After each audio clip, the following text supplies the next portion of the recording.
नमस्कार बच्चों। आज पहलवान की ढोलक जो पाठ है उसका कवि परिचय पढ़ चुके थे। अब पहलवान की ढोलक पाठ का आदर्श वाचन करते हुए उसे समझने की कोशिश करेंगे। देखिए, पहलवान की ढोलक किसी पहलवान की बात बताई गई है। आपको पूर्व में बताया जा चुका है। पहलवान है लुट्टन सिंह पहलवान। जाड़े का दिन, अमावस्या की रात। जाड़े का दिन था, मतलब समय भी बड़ा विपरीत था, ठंड का समय था। अमावस्या की काली रात, और रात भी कैसी थी? काली थी और ठंडी। हैजे और मलेरिया से पीड़ित गांव भयार्थ शिशु की बाती थर थर कांप रहा था। भयार्थ यानी भय से व्याकुल, भय से डरा हुआ बच्चे की तरह थर थर कांप रहा था। पुरानी तथा उजड़ी बांस फूस यानी घास फूस की बांस की झोपड़ियों में सन्नाटे और अंधकार का सम्मिलित साम्राज्य था। अंधेरा और निस्तब्धता, मतलब पूरी तरह क्या था? शांति थी, पूरी तरह शांति, चुप्पी थी, अंधेरा था चारों तरफ। ऐसा ही दृश्य है, मतलब ऐसे दृश्य की बात बताई गई है। अंधेरी रात बिल्कुल चुपचाप आंसू बहा रही थी। निस्तब्धता मतलब चुप्पी करुण थी। सारे आकाश में तारे टिमटिमा रहे थे। धरती पर कहीं प्रकाश का नाम नहीं था। यदि कोई भावुक तारा आकाश से टूटकर पृथ्वी पर जाना भी चाहता तो उसकी शक्ति और ज्योति रास्ते में ही खत्म हो जाती थी। कई बार हम देखते हैं कि तारा टूटता है परंतु पृथ्वी तक नहीं पहुंच पाता है। तो यहाँ प्रतीकात्मक रूप से बताया है, इसका भावार्थ बताया गया है। आगे इसको बताऊंगा कि अन्य तारे उसकी भावुकता और असफलता पर खिलखिलाकर हंस पड़ते थे। तो यहाँ पर बताया गया है कि सारे आकाश में तारे टिमटिमा रहे थे। धरती पर प्रकाश का नाम नहीं था। यदि कोई भावुक तारा आकाश से टूटकर पृथ्वी पर जाना भी चाहता था, उसकी शक्ति और ज्योति रास्ते में खत्म हो जाया करती थी। तो बताया गया कि महामारी का प्रकोप था। महामारी के प्रकोप से रात्रि भयानक और डरावनी प्रतीत हो रही थी। गांव में निराशा का वातावरण था, मतलब उसका अंधकार था। वे जीवन की आशा छोड़ चुके थे, मतलब ग्रामवासी जीवन की आशा छोड़ चुके थे। प्रकाश का मतलब अर्थात आशा की किरण न तो दिखाई देती थी, ना कोई सहायता करने वाला था। अर्थात प्रकाश की कोई गुंजाइश नहीं था, सहायता करने वाला कोई नहीं था, ना उसकी कोई गुंजाइश थी। तो यहाँ पर लेखक ने प्रकृति का क्या किया? मानवीकरण का सहारा लिया है। क्या लिया है? मानवीकरण का सहारा लिया है कि तारे हंस पड़ते थे। तारे थोड़ी हंसते हैं, हंसता तो कौन है? इंसान हंसता है। भावुक कौन होते थे? मनुष्य। यहाँ तारों को जो टूट पड़ता था वो तारा, तो उसमें क्या था? यदि कोई भावुक तारा, कोई इमोशनल हो जाता तारा, यहाँ भी मनुष्य का रूप का आरोपण किया गया है। तो यहाँ बतलाना चाहता है तारों के माध्यम से, गिरते हुए तारों, यदि कोई व्यक्ति इस भयंकर ये बीमारी से लड़ने की क्षमता करता था या हिम्मत दिखाता था, कोशिश भी करता था, और वह असफल हो जाता था, तो उसकी इसी असफलता को देखकर या वो पराजित हो जाता था या उसमें उस बीमारी से लड़ने में असमर्थ हो जाता था या घायल होकर या मृत्यु अवस्था तक पहुंच जाता था, तो उस असफलता को देखकर सब लोग हंसते थे। तो इसलिए भावुक होकर किया गया प्रयास विफल हो जाता था। इसलिए भावुक होकर किया गया प्रयास विफल हो जाता था। या मनुष्यों के स्थान पर तारों का प्रयोग बड़े तार्किक ढंग से किया है। तो यहाँ पर मनुष्य के स्थान पर तारों का प्रयोग बड़ी तार्किक ढंग से किया है। तभी तो क्या है, यदि कोई भावुक तारा आकाश से टूटकर पृथ्वी पर जाना चाहता तो उसकी शक्ति और ज्योति रास्ते में खत्म हो जाती थी। अन्य तारे उसकी इस भावुकता और असफलता पर खिलखिलाकर हटते थे। उसका भावार्थ ये है, क्या है? महामारी के प्रकोप से रात्रि भयानक और डरावनी थी और गांव में निराशा अंधकार का वातावरण। जीवन की सब आशा छोड़ चुके थे। प्रकाश अर्थात आशा की किरण न तो दिखाई देती थी, ना कोई उसकी गुंजाइश थी, अर्थात ना कोई सहायता करने वाला था।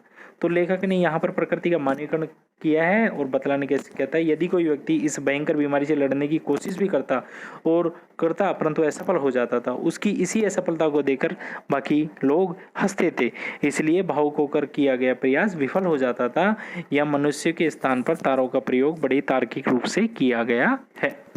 ये बात इंपॉर्टेंट है, इसको आप निशान कर लें। अब देखो आगे का दृश्य। पेचक की डरावनी आवाज रात में किसकी आती थी? उल्लू की। और सियारों का क्रंदन, सियार होते हैं उनके क्रंदन रोने की आवाज़ आती थी। कभी कभी निस्तब्धता, जो चुप्पी थी, शांति, उसको से भंग कर देती थी। गांव की झोपड़ियों से कराहने और कई मानी उल्टी करने की आवाज़ आती थी। हे राम, हे भगवान की टर यानी पुकार, जो बार बार आवाज़ सुनाई देती थी। छोटे बच्चे भी कभी कभी निर्बल कंठों से माँ माँ पुकार कर रो पड़ते थे, लेकिन इससे रात्रि की निस्तब्धता में विशेष बाधा नहीं पड़ती। मतलब रात्रि की जो चुप्पी इतनी ज़्यादा थी उसमें बाधा नहीं पड़ती थी, मतलब दुख ज़्यादा था। कुत्तों में परिस्थिति को ताड़ने की एक अद्भुत बुद्धि होती है। परिस्थिति को ताड़ लेते हैं। कहते हैं कि कुत्ता जब रोता है तो हम लोग बुरी स्थिति आने वाली है। वे दिन भर घर राख के घूरों पर, ढेरों पर गठरी की तरह सिकुड़ कर कमजोर हो गए थे। खाने को कुछ नहीं मिलता था। जब मनुष्यों को खाने के लिए नहीं है, सूखा पड़ गया था, तो कुत्तों कहाँ से मिलेगा। मन मारकर सोते रहते थे। संध्या या गंभीर रात्रि को भी कभी सभी कुत्ते मिलकर रोते थे। रात अपनी भीषणता के साथ चलती जाती, उसकी सारी भीषणता को ताल ठोकर ललकारती रहती केवल पहलवान की ढोलक। तो यहाँ पर रात की जो भीषणता लगातार चलती रहती थी, उस भीषणता को कौन ललकारता था? पहलवान की ढोलक, जो शाम से शुरू होती थी, प्रातःकाल एक ही गति से बजती रहती थी। उसकी धुन थी चट धा गिड़ धा, चट दा घिड़ दा, यानी आ जा भिड़ जा, आ जा भिड़ जा। इसका मतलब ये था, पहली ध्वनि थी चट दा गिड़ दा, चट दा गिड़ दा, यानी आ जा भिड़ जा, आ जा भिड़ जा। और कभी कभी बीच में होती थी चटाक धा चटाक, चटाक चट धा, चटाक चट धा, यानी उठाकर पटक दे, उठाकर पटक दे। ये पहलवानी दाव पेच की धुन बजाया करती थी। मतलब इन्हीं से उसे क्या मिलती थी? एक जीने की आशा पैदा होती थी। तो यही आवाज इस मृत गांव में संजीवनी शक्ति पैदा करती, मतलब दोबारा से जीवन देने की शक्ति काम करती थी। ये ढोलक की आवाज, लुट्टन सिंह पहलवान की ढोलक। यूं तो वह अक्सर कहा करता था लुट्टन सिंह यूं तो वह क्या करता था कि लुट्टन सिंह पहलवान को तो होल इंडिया के लोग जानते हैं। होल इंडिया नहीं, पूरे इंडिया की। लेकिन होल इंडिया का मतलब क्या था? यहाँ पर एक गांव की सीमा के बराबर।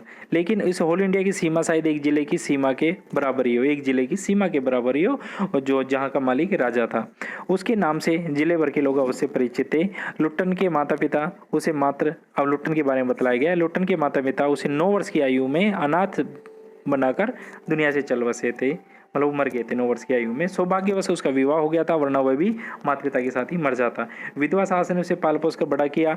बचपन में वह गाय चराता, धारोषण दूध पीता, धारोषण यानी गरम गरम निकाला हुआ दूध पीता, और कसरत किया करता था। गांव के लोग उसकी सास को विभिन्न प्रकार से तकलीफें दिया करते थे।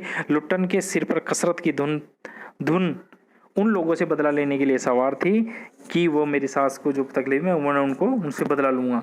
नियमित कसरत ने किशोर अवस्था में उसकी बाहें और सीने को सुडौल और मांसल बना दिया था, और जवानी में पांव रखते ही वह गांव में सबसे अच्छा पहलवान बन गया था, समझा जाने लगा था। गांव के लोग उससे डरने लगे थे। वह अपने दोनों हाथों को दोनों ओर 45 डिग्री की दूरी पर फैलाकर पहलवानों की तरह चलने लगा था। वह अक्सर कुश्ती भी लड़ता था।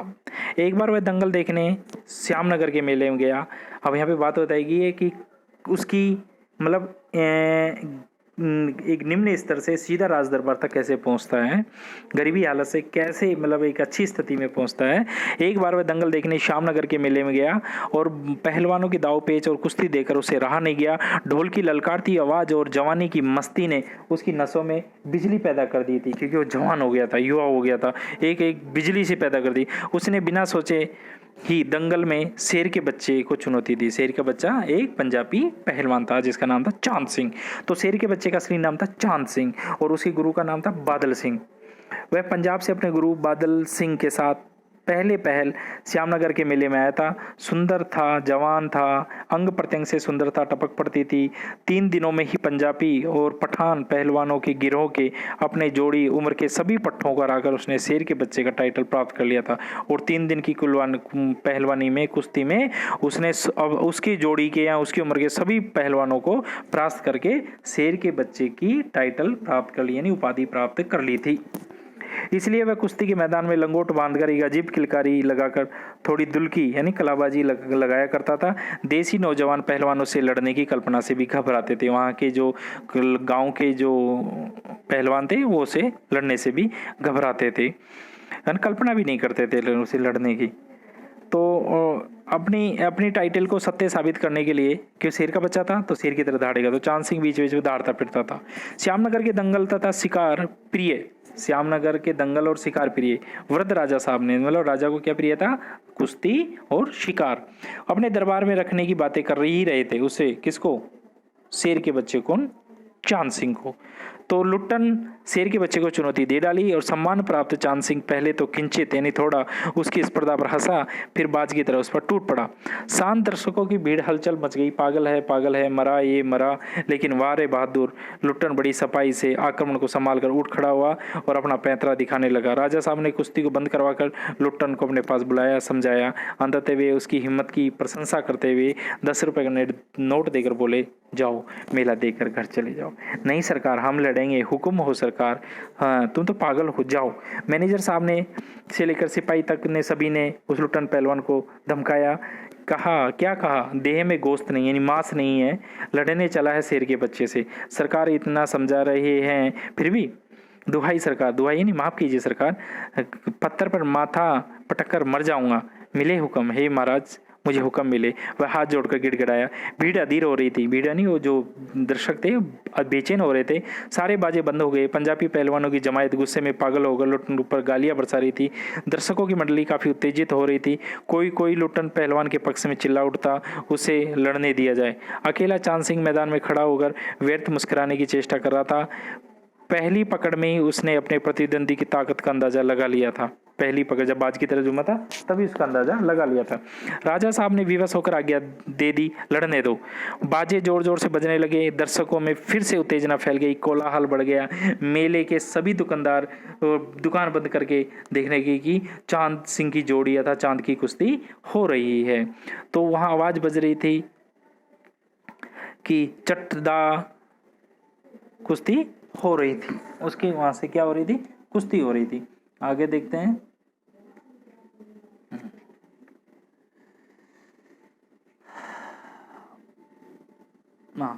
अब आगे ढोल बज रहे थे, चट दा गिड़ धा, चट दा गिड़ दा। भरी आवाज में एक ढोल जो अब चुप चुप चुप था बजने लगा। एक ढोल था जो ये धुन निकालने लगा जो अब तक चुप था। ढक दिना ढक दिना ढक दिना, अर्थात वापट्ठे वापट्ठे, मतलब उस अलग अलग उस धुन का वो अर्थ समझता था। ठीक है, चांद ने लुट्टन को कसकर दबा लिया। अरे गया गया गया। लोग दर्शकों ने जोर से तालियां बजाकर, हलवा हो गया, हलवा हलवा, यह हंसी खेल नहीं, शेर का बच्चा है बच्चू। चट गिड़ दा की बजनी, डरना मत, मत डरना मत डरना, ऐसी आवाज आने लगी। क्यों? क्योंकि वो उसी को अपना गुरु मानता था, उसी की आवाज के सहारे वो दाव पेच खेला करता था। चांद सिंह लुट्टन की गर्दन पर कोहनी डालकर उसे चित करने का प्रयास कर रहा था। वहीं दफना दे बहादुर, वहां खड़े उसके चांद सिंह का जो गुरु था बादल सिंह, वो अपने शिष्य को उत्साहित कर रहा था। लुट्टन की आंखें बाहर निकल आई थी, उसकी छाती मानो फटने को थी। राजमत बहुमत चांद के पक्ष में था। राजा भी चांद सिंह के पक्ष में था और बहुमत की जनता भी चांद के पक्ष में थी। सभी लोग चांद को शाबाशी दे रहे थे। लुट्टन के पक्ष में केवल ढोल की आवाज थी, जिसकी ताल पर अपने दाव पेच और शक्ति की परीक्षा ले रहा था, अपनी हिम्मत को बढ़ा रहा था। अचानक उसे ढोल की एक पतली आवाज सुनाई दी, ढाक दिना त्रिकट दिना, ढाक दिना त्रिकट दिना। अर्थात इसका मतलब क्या होता है? ढाक दिना त्रिकट दिना, मतलब दाव काटो बाहर हो जाओ, दाव काटो बाहर हो जाओ। उसने ये इस पर सुनाई दिया। तो वो आपसे पूछ लिया जाएगा, दाव काटो बाहर हो जाओ, दाव काटो बाहर देते कि ढोल की किस आवाज से सामने बैठता है? ढाक दिना त्रिकट दिना, ढाक दिना त्रिकट दिना से। लोगों के आश्चर्य की कोई सीमा नहीं। लुट्टन दाव काट कर बाहर निकला है। लपक कर उसने चांद की गर्दन को जोर से पकड़ ली। वाह रे मिट्टी के शेर, अच्छा बाहर निकला है, इसलिए तो जन्म धीरे धीरे बदल गया। और भोंडी यानी बेसुरी मोटी आवाज वाला ढोल तेजी से बज उठा। चटाक चटाक चटदा उठाकर पटक दे। लुट्टन ने बड़ी चालाकी से दाव और जोर लगाकर चांद को जमीन पर पटक दिया। दिना दिख दिना, चित करो। लुट्टन ने अंतिम जोर लगाया। चांद सिंह चारों खाने चित हो गया। दा गिड़दा, वाह बहादुर।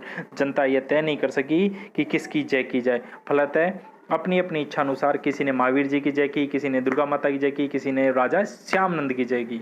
तो वहाँ का राजा कौन था? श्यामनंद। किस नगर की कुश्ती थी? श्यामनगर की। राजा का नाम श्यामनंद था। जय की ध्वनि थी। अंततः सम्मिलित जैसे पूरा आकाश गूंज उठा। विजय लुट्टन सबसे पहले कूदता फांगता ठोकता बाजे वालों की तरफ दौड़ा और ढोल को श्रद्धापूर्वक प्रणाम किया और फिर दौड़कर उसने राजा साहब को अपनी गोद में उठा लिया। राजा साहब ने कीमती वस्त्र पूरी तरह मिट्टी में से सन गए। मैनेजर ने आपत्ति की, हैं अरे, लेकिन राजा साहब ने स्वयं उसे अपनी छाती से लगाकर गदगद स्वर से कहा, जीते रहो बहादुर, तुमने मिट्टी की लाज रख ली। क्योंकि श्यामनगर का था वो, उसने श्यामनगर की लाज बची, एक बाहरी पहलवान को चित कर दिया। पंजाबी पहलवानों की जमायत चांद पहलवान की आंखें पहुंच रही थी। राजा साहब ने लुट्टन को पुरस्कृत ही नहीं किया बल्कि उसे दरबार में हमेशा के लिए रख लिया। तब से लुट्टन राज पहलवान हो गया। राज दरबार राजा साहब ने उसे लुट्टन सिंह कहकर पुकारने लगे। सभी राज पंडितों ने अपना मुंह बिचकाया, हुजूर जाति का सिंह है। मैनेजर साहब क्षत्रिय थे। क्लीन से उस चेहरे को संकुचित करते हुए अपनी शक्ति लगाकर नाक के बाल उखाड़ रहे थे और बाल को चुटकी से रगड़ते बोले, हाँ सरकार, ये अन्याय है। राजा साहब ने मुस्कुराते बस इतना ही कहा, उसने क्षत्रिय का काम किया है। उसी दिन क्षत्रिय है तो क्षत्रिय लड़ने का काम करता है, क्षत्रिय काम दिया। उसी दिन लट्टू सिंह पहलवान की प्रसिद्धि दूर दूर तक फैल गई। व्यायाम और पौष्टिक के भोजन और राजा साहब की स्नेह दृष्टि ने उसकी कीर्ति में 4 चांद लगा दिए, उसकी प्रसिद्धि बढ़ा दी। उसके व्यायाम में पौष्टिक भोजन मिलने लगा और उसे स्नेह रखने राजा साहब, और उसे राजा साहब को कुश्ती करके प्रसन्न किया करता था। थोड़े समय में उसने एक एक करके सभी नामी पहलवानों को मिट्टी सुखाकर आसमान दिखा दी। और अब एक पहलवान था जिसके बारे में भी प्रचलित थी कि उसका नोज, उसको जब वो आली करके आता है तो लोगों पर, किन लोगों, सामने वाले प्रतिद्वंदी पर क्या लकवा आ जाता है। उसका नाम था काला खां। काला खां के संबंध में यह बात काफी मशहूर थी कि वह जो ही लंगोट बांधकर, काला खां के संबंध में यह बात मशहूर थी, वह जो ही लंगोट बांधकर आली कहकर अपने प्रतिद्वंदी पर टूटता है, प्रतिद्वंदी पहलवान को पहले ही लकवा मार जाता है। लुट्टन ने उसको भी पटक कर लोगों का ये भ्रम दूर कर दिया। इसके बाद अंत तक वह राजदरबार का दर्शनीय जीवी बनकर, जब सभी पहलवानों को परास्त कर दिया, अब उसके पास कोई काम ही नहीं रह गया, तब वो दर्शनीय जीव बनकर रह गया। उसी प्रकार से जिस प्रकार से चिड़ियाघर में जानवर रहता है, चिड़िया खाने में, पिंजड़े में, जंजीरों में झकझोर कर बाढ़ दहाड़ता था, हाँ हूँ। सुनने वाले लोग कहते थे राजा का भाग बोल रहा है। ठाकुर बाड़े के सामने पहलवान जोर से गरजता, महावीर, लोग समझ जाते पहलवान बोला है। मेलों में, अब देखो, वो मेलों में चलता था, वो शरीर से तो विकसित था परंतु बुद्धि से विकसित नहीं था, इतना विकसित नहीं, बच्चों जैसी बुद्धि थी उसकी। मेलों में वह घुटनों तक लंबा चोगा पहने, अस्त व्यस्त पगड़ी बांधकर मतवाले हाथी की भांति झूमता चलता। दुकानदारों को उससे चोलबाजी करने की सूझ थी। दुकानदार उसे चोलबाजी, मस्ती करते, हंसी मजाक करते। हलवाई उसे अपनी दुकान पर बुलाता, पहलवान काका ताजा रसगुल्ला बनाए, जरा नाश्ता कर लो। लुट्टन सिंह बच्चों की सी स्वाभाविक हंसी हंसकर कहता, अरे तनी वनी खा ही ले आओ 1.5 सेर, और बैठ जाता। 2 सेर रसगुल्ला को खाकर मुंह में 8-10 पान की गिलोरियां ठूस कर और ठुड्डी को पान के रस से लाल करते हुए अपनी मस्ती साल से मेले में घूमता। और मेले से दरबार लौटते समय उसका अजीब हुलिया हो जाता था। उसका चेहरा, उसका जो हाव भाव था अजीब हो जाता था। क्या था उसका हाव भाव जब वो मेले में से लौटता था? आंखों पर रंगीन चश्मा होता था, हाथ में खिलौनों को नचाता, मुंह से पीतल की सीटी बजाता, हंसता हुआ वह वापस जाता था।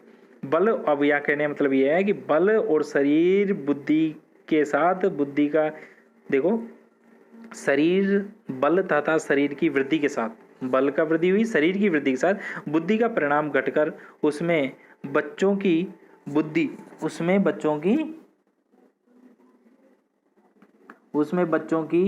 बुद्धि के बराबर ही रह गया था। मतलब आंखों पर रंगीन चश्मा आता था, हाथ में खिलौनों को नचाता, मुंह से पीतल की सीटी बजाता, हंसता हुआ वापस जाता। बल और शरीर की वृद्धि के साथ बुद्धि का परिणाम घटकर रहता है। तो बल और शरीर का तो वृद्धि हुआ परंतु बुद्धि का परिणाम नहीं हुआ, तो उसका परिणाम घट गया। मतलब जैसे जैसे शरीर बढ़ा तो बुद्धि का परिणाम घट गया, उसमें बच्चों की बुद्धि के बराबर ही बुद्धि रह गई थी। अब देखो, मतलब बच्चों जैसी बुद्धि थी उसमें। दंगल में ढोल बजते ही वह अपने सारे, दंगल में जैसे ढोल बजता था वह अपने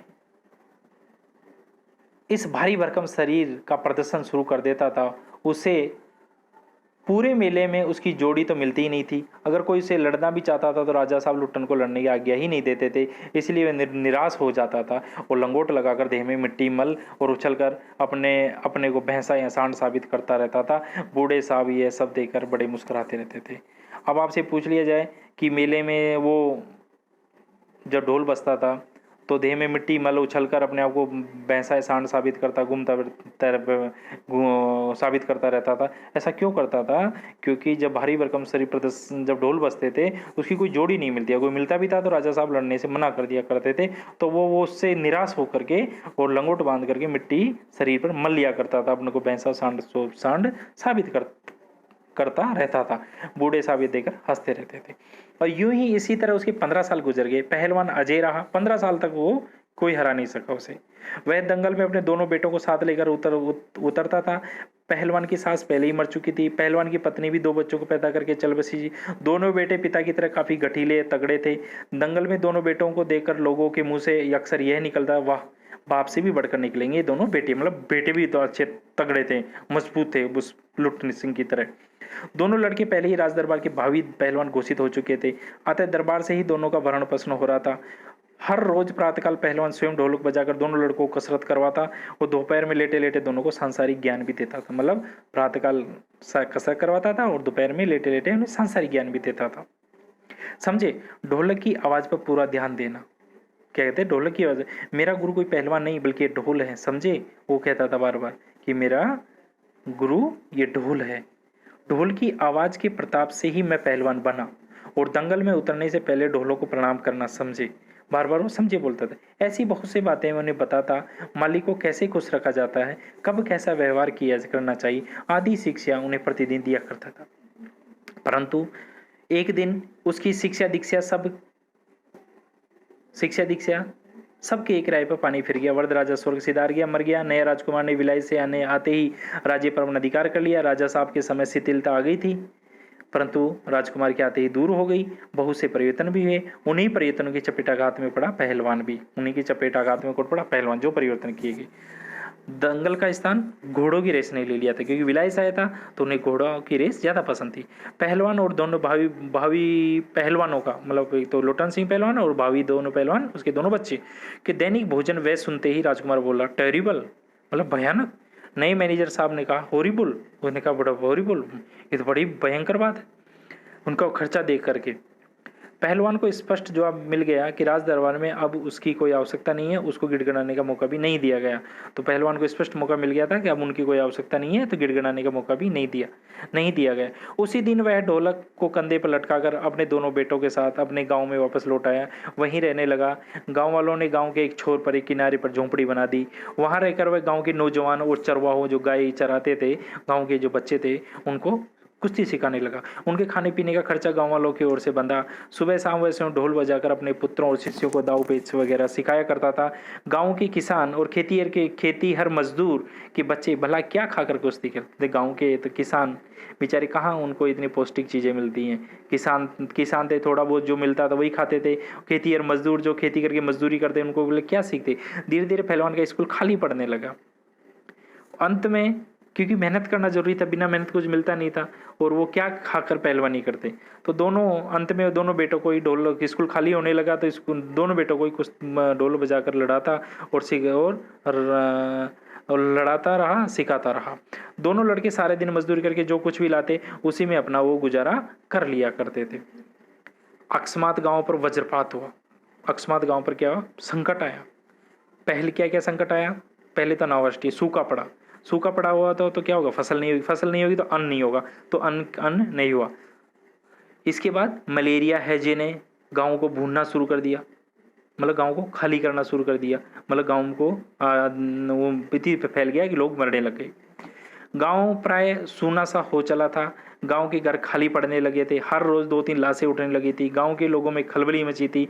दिन में तो कलरव, हाहाकार, हृदय विदारक रोने की आवाज के बावजूद लोगों के चेहरे पर कुछ आभा दृष्टिगोचर होती थी। दिन में तो कुछ तो मतलब रोने की आवाज, हाहाकार, रोने के हृदय विदारक रोने की आवाज, ये के बावजूद लोगों के चेहरे पर कुछ आभा दृष्टिगोचर होती थी। शायद सूर्योदय होते ही कांकते खूंकते कर्राते लोग अपने घरों से बाहर निकाल कर हंसते गूंजते पड़ोसियों और आत्मियों को ढांढस बंधाते थे। पड़ोसियों को और जो उनके प्रियजन थे उनको हिम्मत बंधाते थे। क्या कहते थे? अरे रोकर क्या करोगी दुल्हन, क्या करोगी?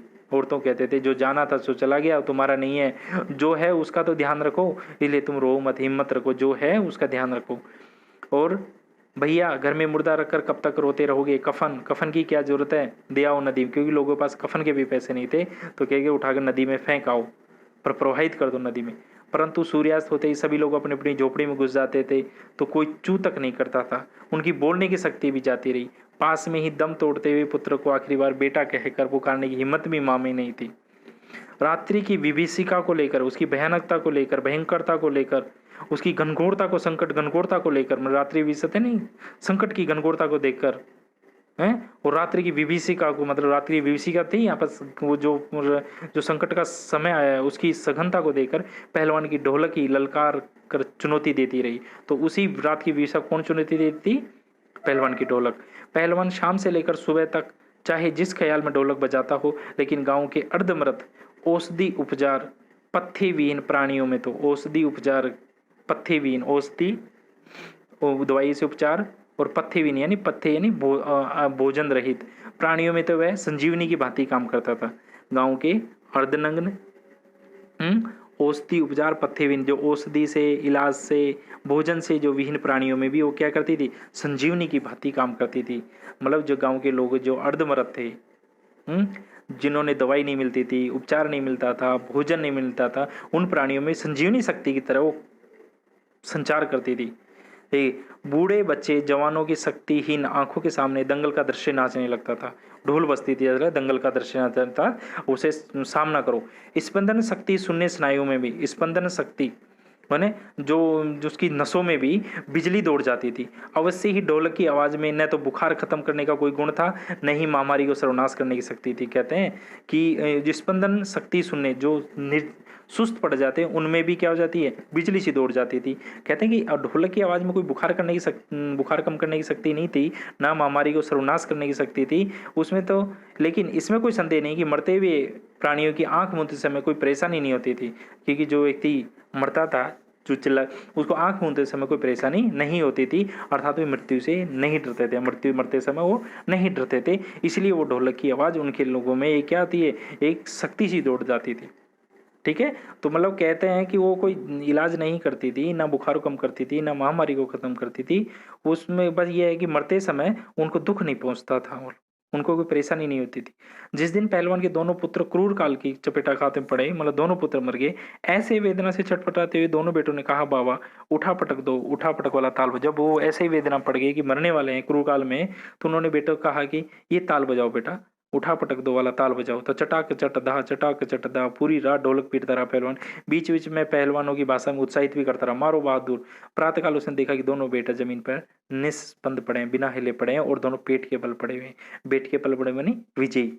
अगर सीधे कमी पीठ के बल पड़ते हैं तो पराजित होता है, पेट के बल पड़े रहते हैं तो विजयी। तो विजय हालत में पड़े मिले। एक ने तो दांत से थोड़ी मिट्टी भी खोद ली थी। पहलवान ने एक लंबी सांस लेकर मुस्कुराने की चेष्टा की थी। पहलवान ने एक लंबी सांस लेकर कि मेरे बेटे जब मरे हैं तो विजयी हालत में मरे। दोनों बहादुर गिर पड़े। उस दिन पहलवान ने श्यामानंद राजा की दी हुई रेशमी जांघिया पहन ली और पूरी शरीर में मिट्टी लपेटकर थोड़ी कसरत की। फिर दोनों बेटों को अपने कंधे पर लादकर नदी की में बहाया। लोगों ने यह सब सुना तो दंग रह गए, न जाने कितनों की हिम्मत टूट गई। परंतु रात होने पर फिर पहलवान ने ढोलक की आवाज, रात हुई वो रात में बजाता था, शाम से और सुबह तक, और हर रोज की भांति सुनाई पड़ी। लोगों की हिम्मत पहले से दुगनी हो गई। संतप्त पिता माताओं ने, जो दुखी माता पिता थे, दोनों पहलवानों के ने कहा कि पहलवान के दोनों बेटे मर गए, लेकिन पहलवान की हिम्मत तो देखो, पूरे 1.5 हाथ का कलेजा है, मतलब अत्यंत सहनशील व्यक्ति है, हमें भी हिम्मत रखनी चाहिए। 4-5 दिनों के बाद एक रात ढोलक की आवाज सुनाई नहीं दी। ढोलक नहीं बजा। पहलवान के कुछ एक दिलेर किंतु रुग्ण शिष्यों ने प्रातःकाल जाकर देखा कि पहलवान की लाश चित पड़ी है। रुग्ण शिष्यों, जो उसके एक आध जो कुछ एक जो बहादुर शिष्य थे, जो आया करते थे, जो रोगी और किंतु रोगी थे, प्रातःकाल जाकर पहलवान की लाश चित पड़ी है। आंसू पोंछते हुए एक ने बोला कि गुरुजी कहा करते थे कि मैं मर जाऊं तो मुझे चिता पर चित नहीं, पेट के बल लेटाना, मुझे पेट के बल लेटाना। मैं अपनी जिंदगी में कभी चित नहीं हुआ, कभी पराजित नहीं हुआ। चिता सुलगाने के समय ढोलक अवश्य बजा देना। वह आगे कुछ न बोल सका। वो कह कि ढोलक अवश्य बजा देना, आगे कुछ नहीं बोल सका। तो यहाँ पे ढोल की आवाज़ के माध्यम से लोगों को क्या है कि इन समस्याओं से जूझने की हिम्मत दी है। मतलब कभी भी इनसे घबराना नहीं चाहिए और उसका खुशी खुशी उसका सामना करना चाहिए। ये आपके लिए कि आपके सामने ये जो पूरा पाठ है उसका आदर्श वाचन कर दिया गया है और शायद मुझे आशा है कि आपको समझ में आ गया होगा। धन्यवाद।